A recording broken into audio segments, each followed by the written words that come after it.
fa param aherliam masan suan tama herliam al Krista ram adin tharata zale nani achuaka van thumna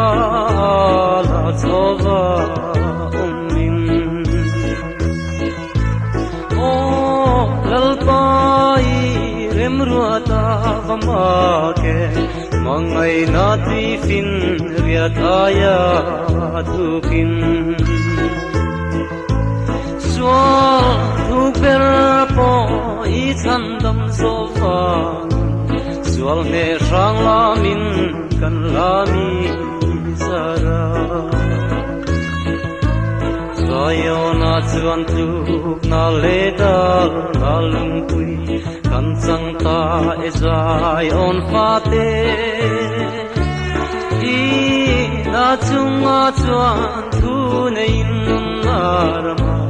Beram huanga zaten kan lute O lalpai remruata vamake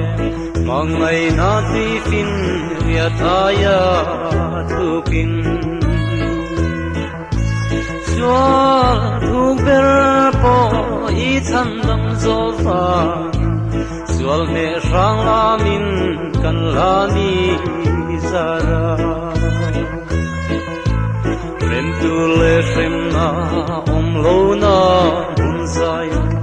Neyal le chung dun lo na bel na disen the thung aya thasa Min zam tir ta e simbal samvel O lalpai remruata vamake mangai na trifin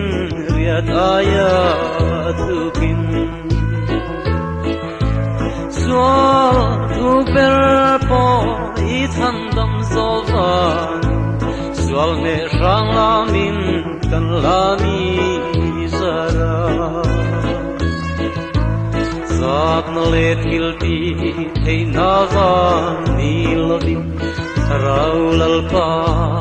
vang zokin Nai damau min thin kan lung kasia Achuanga